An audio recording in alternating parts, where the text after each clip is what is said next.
I think the scariest thing about any party that you throw, event that you throw, heck, even dinner party that you have is that no one will show up. What if nobody shows up? Well, that's the way that I feel a lot of times when I do an event. No matter how many events that I've ever done, we just did the Vibe Experience April 12th, and it was absolutely packed. But in my mind, up until the point where people started to walk in, I was asking myself, I was in my head, what if nobody shows up? Well, I have a men's group every Tuesday from 7:30 to 8:30. And there's a lot of times where I wake up and I'm coming and I don't know who's coming. That's the one time, though, that literally I have no fear of if people show up, if they don't, whatever it is, because I'm trusting in God and I'm trusting in my relationship with Him. And I know that, whoever God has to walk in at that time is going to be the perfect one. And this morning, I hadn't checked my WhatsApp in a little bit of time, and I got to men's group and I set everything up, and then I looked through the men's or the WhatsApp in there, the group text, and people have said, hey, I'm sick, I'm not going to be able to make it, and I sat down and I was like, oh, I guess no one's coming today. I'm completely fine. I'm going to just read the word, spend some time, and I see my brother's truck pull up, my brother Brad, and we just sat and we got a chance to be able to talk. And we got a chance to talk about things that if there was a group, we wouldn't have got the chance to talk about. And so when you have that thought of what if nobody shows up, I want to encourage you that God has the perfect person at the perfect time to show up exactly when they need to. And so He calls us to be joyous, and He calls us to be filled up. He calls us to be peaceful, not when the people show up who we think should, but the fact that we actually just get to spend time doing exactly what God would have us to do, and He'll bring the people that need to be there. And I want to thank my brother Brad for being there. So why don't we get this party started?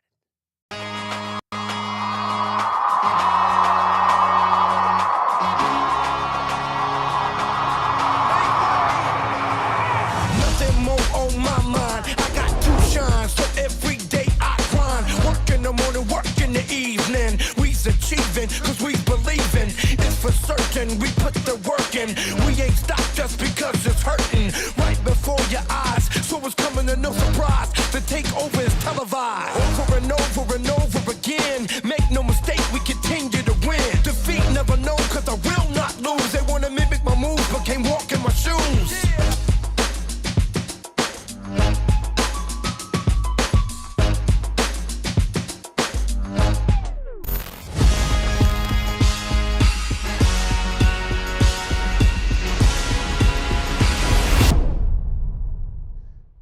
Well, I was woken up this morning, and God was really strong on me.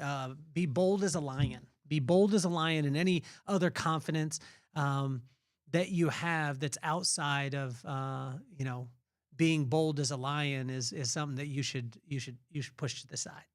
And when I say that, like I guess I had been thinking, well, there's times where I'm confident, but I'm not as bold as a lion. And what he kept saying to me is just, when you're bold as a lion, you're relying on me.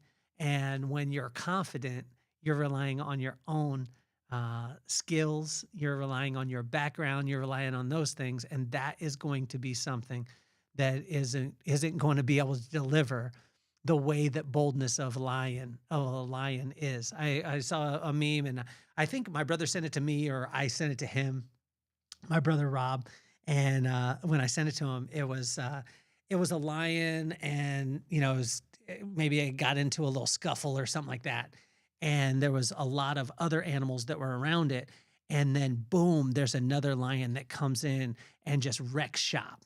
And I remember me and my brother kind of going back and forth with this meme, and it reminded me of him, because it was something that it's challenging, because you don't want to have to rely on somebody else. But I tell you, when somebody has your back, when someone steps in and you have that person that can speak life to you, can be there for you, emotionally, they can be there for you physically, financially, whatever it is just such a calming situation. And this morning when I had men's group, and I was wondering, like, are people going to show up? Uh, or when I sat down and I was it was in that place, and my brother Brad shows up to men's group today. I had no idea the blessing that was going to be there, and we got a chance to be able to talk. He got a chance to be able to give me some perspective. It's so much easier to look at somebody else's perspective than to look through yours. And when I sat and I looked at his perspective, I got to share with him some things that, for me, I have all the confidence in the world in him. He is doing amazing things. He's going to continue to do amazing things, and it's just going to keep getting better and better and better. So for me in my head, that's just the way that it is. And he was able to tell me the same thing, like him looking at my situation. But when we look at our own, that's where we're sometimes challenged, and that's where we need somebody to be able to show up for us. And that boldness of a lion that I was talking about, that will come from our when we rely and we put our confidence in God as opposed to somebody else. But also, too, I think what my mom had said throughout my life was that we need to have Jesus with skin. And sometimes we need that, where we need somebody in our life that's going to be able to personify, that is going to show us the characteristics of what Jesus is and has been. And that will help us through, not just, obviously having faith and the blind faith, but there's times where you need somebody. And this morning I had my brother to be able to do it, which I thought was, it meant so much to me. So Brad, if you're listening, I don't know that you are, but actually you will, because I'll send you this podcast, and I'd like you to listen to it. A lot of times with Inchstones, what I'll do is I'll run down and I'll have, certain specific verses and things like that. I've got a couple of them today that I want to share with you. And if you're tuning in for the first time, Inchstones, what we do is we go through the corresponding proverb, corresponding day. And what I feel, when I say I feel this, I actually know it in my heart. If you do the corresponding proverb for the corresponding day, you just do it 30 days and you do that and you walk through it. I believe, when I say I believe, I know that things will start to change. You'll start to see things through a different lens. And so that's why we created the workbook of Inchstones, and we're actually working on a program right now that's going to be a 6-month program where I'm actually going to walk you through Proverbs. And so we're going to meet 2 times a month, and we're going to be able to do that, which will be amazing. And I'm going to walk you right through, share with you my notes, and you're going to be able to share the successes and the celebrations that you have as you go through. And I tell you, first you'll read the word, then the word will read you. And it is unbelievable what can happen.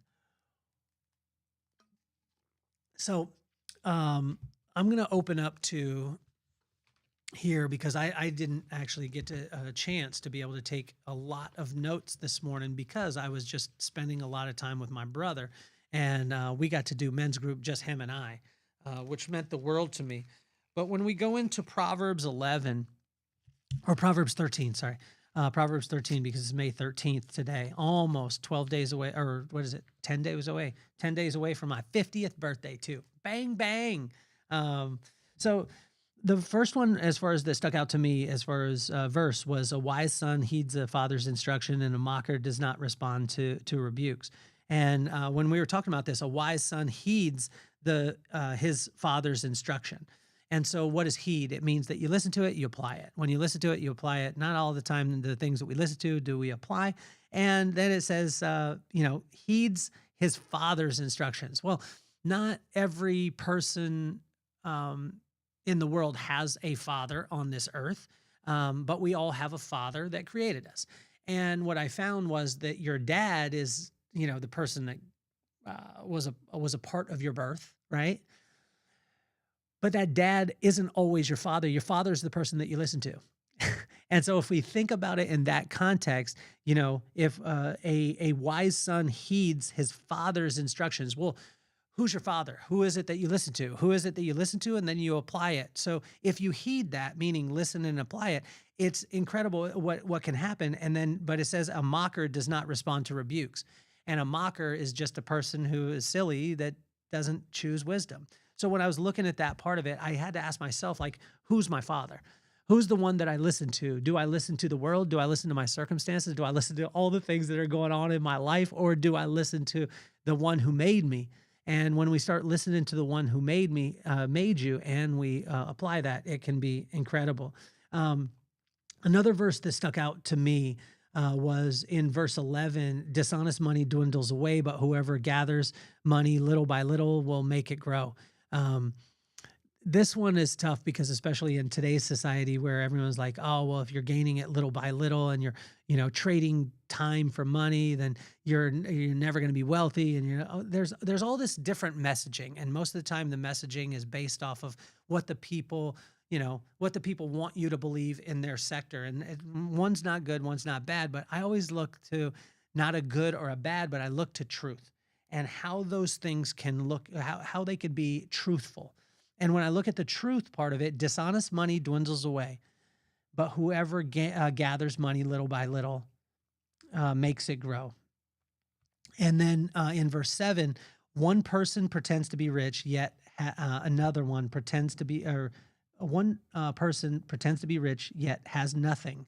Another pretends to be poor, yet has great wealth. And as my brother Brad and I sat and we talked about these things, we looked at it and we were like, we've been through both of these things. We've been around people who, wear board shorts, ride a beach cruiser, and literally, have more than you could ever imagine. And then we've seen the people with the shiny cars, houses, watches, all the stuff, but really have nothing.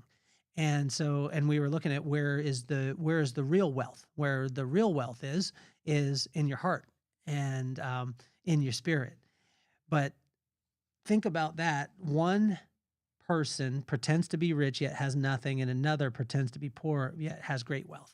And that's a big one for us. So what we did is we sat and we read back and forth with Proverbs, and then we talked about which verse kind of stuck out to us, where it applied in our lives.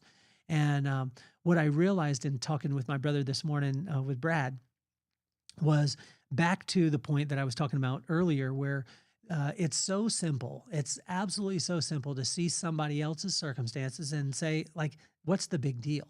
There's no challenge here. You're going to be okay. Everything's going to be cool, and you go. But when we look at our own, that's the challenge. And so that's why we need community. That's why we need to have people around. And that's why I'm so glad that I had my brother Brad with me this morning, because he could see things that, because I was so focused like right in front of me, that he was like, well, these things are going to happen. This can happen. This can happen. And it was so simple in his mind. But in my mind, a lot of times we have the tendency to complicate it up when it's ours. I think one of the biggest things for me today was the fact that, no matter what party you plan, no matter what event you plan, you're always going to be worried about, are people going to show up? But God's going to have the right person show up at the right time. And, he works all things for the good of those who love him and who are called according to his purpose.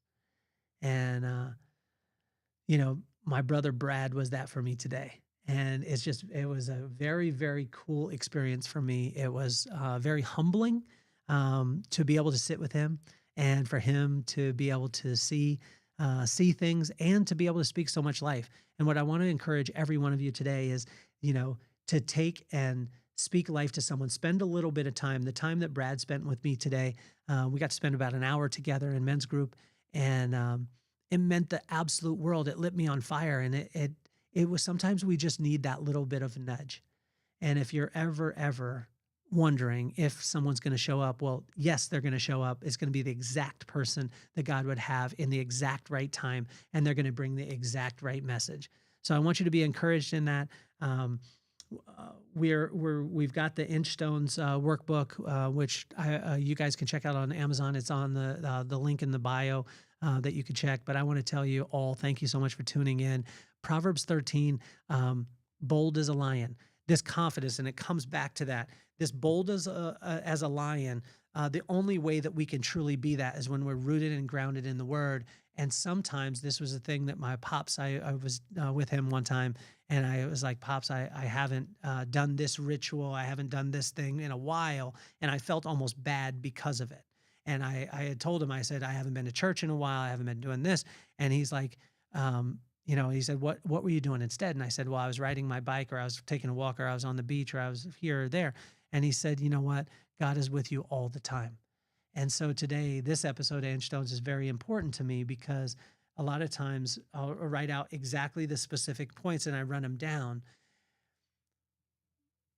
But today in Proverbs 13, the word came alive to me again, because when he told me this morning that I want you to be as bold as a lion, and then he brought that into place where he exposed places where I thought that I was confident, but I was confident in my own skills. I was confident in the situation that was happening, but I wasn't just giving it to him. And he said, the only way that boldness of a lion will truly be there is when we rely solely on his word and his truth and who he built us. And he'll bring people into our lives at the exact right time to be able to reiterate that. And he did that with my brother Brad today. And I want to thank you, Brad. I love you, man. I'm proud of you. And I cannot wait to see all the amazing things that you do. Not only that you do, I mean, you're already just an amazing human being and an incredible father. Lily's lucky to have you. Eleanor is lucky to have you. You're lucky to have both of them in your life. And the new one on the way too is going to be absolutely blessed. So have a wonderful day. My name is Kelly Cardenas, and I'm officially off the hot seat. Peace, love, and soul.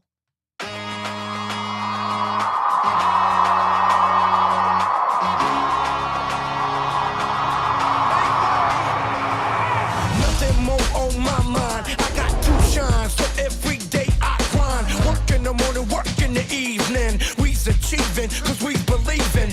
It's for certain, we put the work in. We ain't stopped just because it's hurting. Right before your eyes, so it's coming to no surprise. The takeover is televised. Over and over and over again. Make no mistake, we continue